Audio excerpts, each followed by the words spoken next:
Selamat datang kembali di Jin dan Jun Channel bersama saya Junaidi dalam seri pembelajaran database atau sistem basis data. Teman-teman, kali ini saya akan menjelaskan secara sederhana tetapi Anda paham gitu ya, tentang jenis-jenis key pada sebuah database gitu. Oke. Kurang lebih ada 7 jenis key pada sebuah database teman-teman, yang teman-teman harus kenal gitu ya. Saya coba lihat gitu ya. Nah, apa saja jenis-jenis key itu? Oke, jenis key pada database. Oke, jenis key pada database. Oke. Pertama, ada yang namanya kandidat key. Oke, kandidat key. Apa itu kandidat key? Nanti saya jelasin. Kemudian ada lagi yang namanya primary key. Kemudian ada yang namanya alternative key. Oke. Kemudian ada yang namanya foreign key. Oke. Ada juga yang namanya secondary key. Oke, secondary key. Kemudian ada yang namanya composite key. Kemudian ada yang namanya super key. Ada berapa tuh? 1, 2, 3, 4, 5, 6, 7. Oke, ada 7 key guys. Oke. Nah, ketujuh key ini yang bisa diberlakukan pada sebuah tabel di sebuah database harus teman-teman pahami secara mendasar gitu ya. Nah, yang mau saya bahas pada video kali ini adalah kandidat key, primary key, alternative key. Oke. Nah, untuk foreign key, secondary key, composite key, super key kita akan bahas nanti. Oke. Jadi ini saya hapus dulu. Oke. Sudah. Jadi 3 ini mau kita bahas. Oke.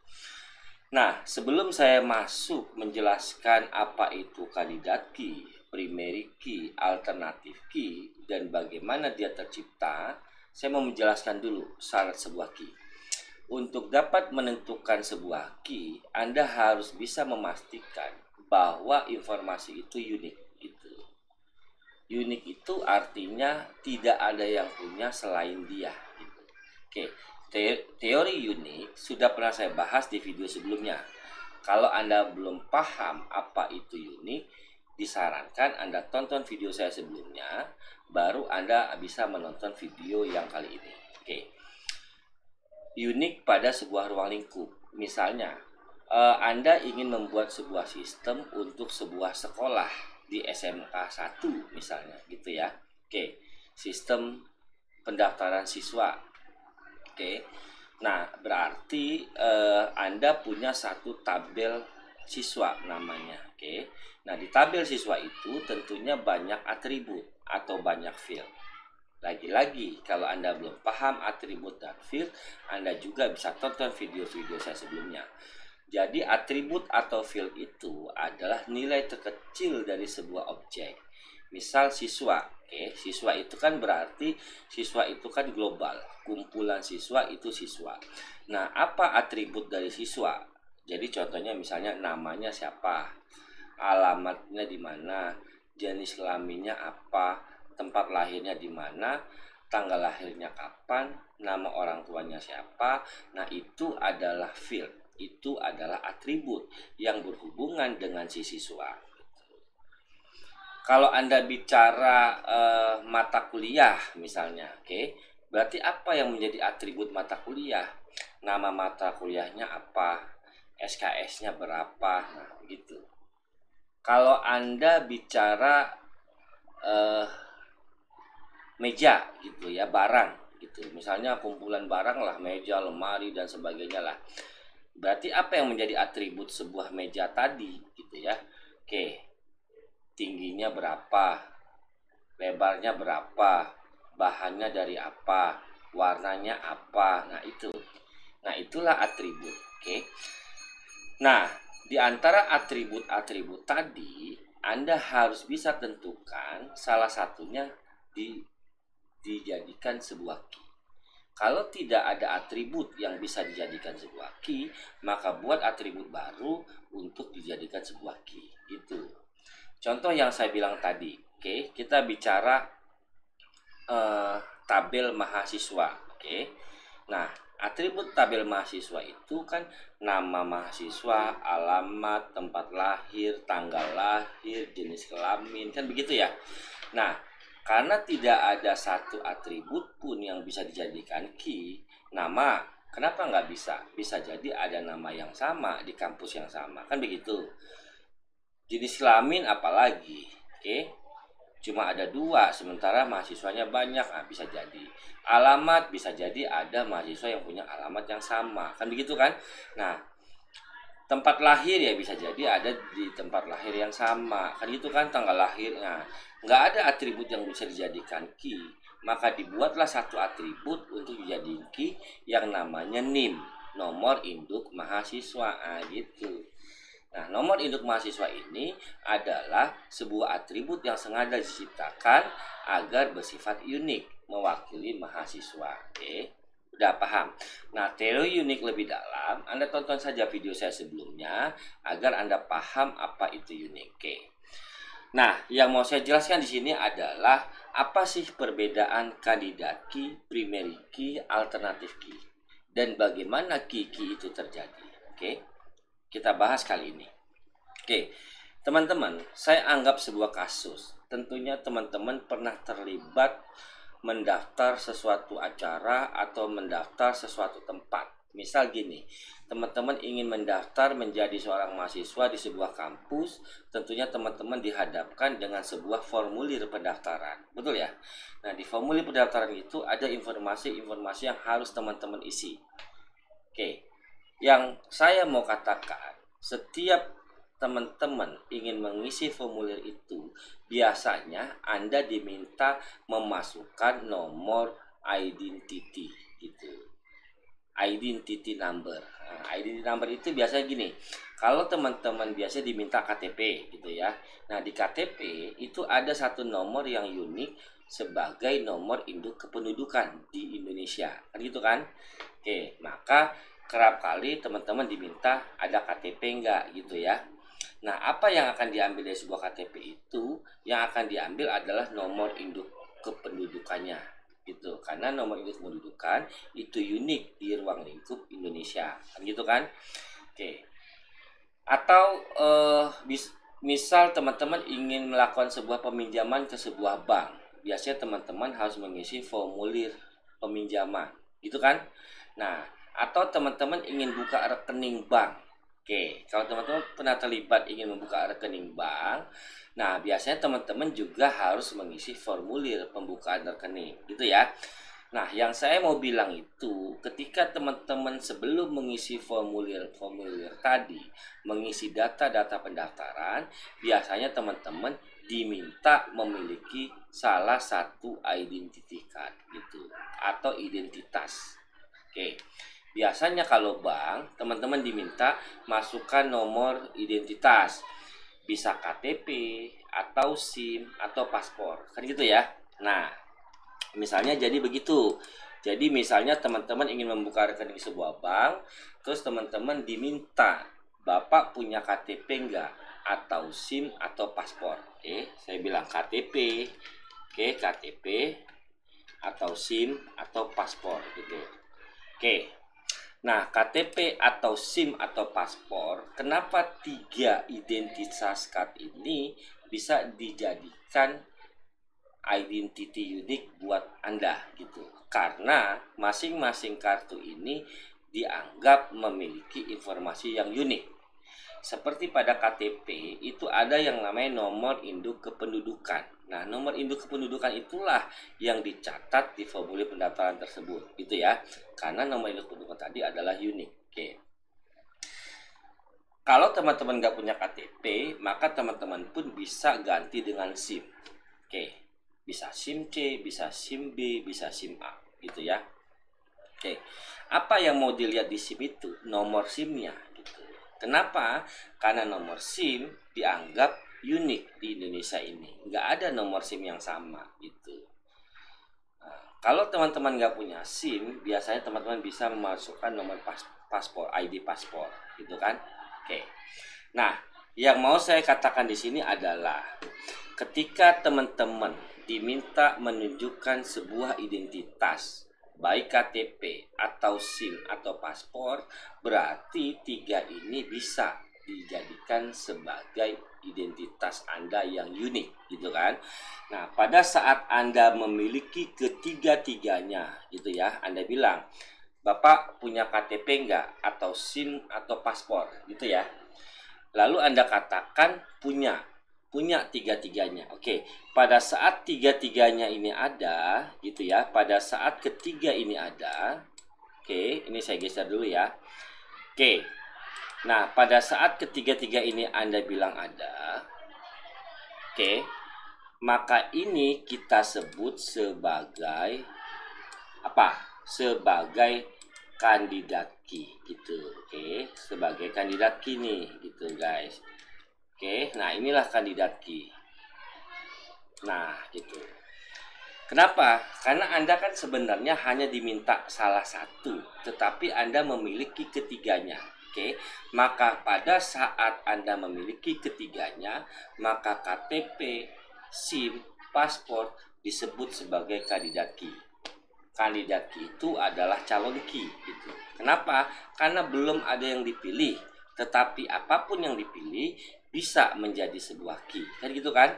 Nah, pada saat belum dipilih, maka ketiga informasi ini disebut sebagai kandidat key. Berarti KTP adalah kandidat key, SIM adalah kandidat key, paspor adalah kandidat key. Paham ya? Oke. Lalu petugas bilang, oh ya udah Pak, kalau memang tiga-tiganya ada, maka kita pilih saja KTP sebagai primary key, sebagai key, gitu ya. Nah, KTP, karena tiga-tiganya ada. Oke, ingat pada saat belum dipilih, ketiga-tiganya disebut sebagai kandidat key. Lalu petugas bilang, kalau memang tiga-tiganya ada, saya pilih KTP Pak untuk mewakili identitas pribadinya gitu ya. Maka pada saat KTP dipilih sebagai identitinya gitu ya. Oke, maka ini disebut sebagai primary key gitu guys. Oke, nah ini disebut sebagai primary key. Oke, sebelum dipilih, ketiga-tiganya disebut kandidat key. Lalu dipilihlah KTP, maka KTP menjadi primary key. Paham ya? Nah, lalu yang tidak terpilih tadi, SIM dan paspor ya, yang tidak terpilih, SIM dan paspor, nah ini disebut sebagai apa? Oke. Sebagai alternatif key. Oke, nah inilah disebut sebagai alternatif key gitu. Guys, nah ini disebut sebagai alternatif key. Oke, nah. Oke, teman-teman alternatif key. Nah, ini tiga key yang mau saya jelaskan. Oke. Berarti ada sebab akibat gitu, oke. Nah, saya ulangi. Pada saat teman-teman diminta menunjukkan sebuah identitas di antara KTP, SIM, dan paspor, sebelum dipilih apapun menjadi sebagai mewakili identitas Anda, maka saat itu disebut sebagai kandidat key. Lalu dipilihlah KTP sebagai primary key, dipilih KTP yang mewakili identitas Anda, maka otomatis KTP itu disebut sebagai primary key. Nah, kandidat key yang tidak terpilih menjadi primary key disebut alternatif key. Kenapa alternatif key? Ya kalau memang primary key-nya nggak bisa, ya udah KTP nggak bisa, SIM bisa, paspor bisa. Gitu, oke? Saya ulang penjelasannya. Nih, sudah ya. Tadi kan KTP. Lalu kita bilang, oh KTP. Pada saat KTP dibuka oleh petugas, dikatakan begini, waduh, KTP-nya kok rusak ya Pak, burem, nggak kebaca nomor induk kependudukannya. Kalau gitu kita pakai SIM aja Pak, gitu ya, KTP nggak jadi. Betul ya? Oke, maka pada saat SIM dipilih, maka SIM ini disebut sebagai primary key. Nah, itu guys. Oke. Nah, SIM inilah disebut sebagai primary key gitu. Oke. Nah, SIM sebagai primary key. Nah, lalu key yang tidak dipilih, nah yang tidak terpilih sebagai primary key kan ada KTP ya. KTP tidak terpilih, paspor tidak terpilih. Oke. Nah, KTP dan paspor ini, KTP dan paspor, oke. Nah, ini disebut sebagai alternatif key. Oke. Nah, ini disebut sebagai alternatif key. Nah, gitu. Jadi fleksibel, guys, gitu. Paham ya? Oke. Jadi ini alasannya kenapa saya bahas 3 key ini terlebih dahulu. Kandidat key, primary key, alternatif key. Oh, kasus berikutnya kita balik. Ternyata SIM-nya sudah mati. Lah, Pak, SIM-nya udah mati, Pak. Nggak bisa kita pakai SIM sebagai identitas Bapak, gitu ya. Kalau gitu saya pilih paspor deh, Pak, gitu ya. Nah, paspor lah yang dipilih sebagai primary key Anda. Nah, ketika paspor dipilih mewakili identitas Anda, maka paspor ini disebut sebagai primary key, gitu. Oke. Nah, inilah primary key. Nah, lalu KTP dan SIM yang tidak terpilih sebagai primary key, nah ini disebut sebagai apa tadi? Oke, disebut sebagai alternatif key.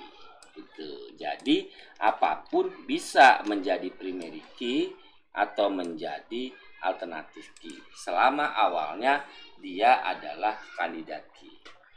Jadi fleksibel, guys, gitu ya. Jadi itulah sebab-sebabnya kenapa ada yang namanya alternatif key. Jadi saya resum sedikit, ketika Anda diminta menunjukkan kartu identitas, KTP, SIM atau paspor, karena ketiga identitas ini diyakini unik. Kenapa unik? Masing-masing identitas memiliki informasi yang tidak dimiliki orang lain. Contoh KTP, yang uniknya adalah nomor induk kependudukan. Nah, tidak ada orang lain yang punya nomor induk yang sama dengan Anda, gitu ya. Nah, itulah membuat yang menyebabkan KTP bisa muncul sebagai kandidat key, gitu. Lalu SIM ini juga diyakini memiliki informasi yang unik, yaitu nomor SIM. Tidak ada orang lain yang punya nomor SIM yang sama dengan Anda, gitu ya. Itu juga yang menyebabkan SIM bisa muncul sebagai kandidat key. Oke.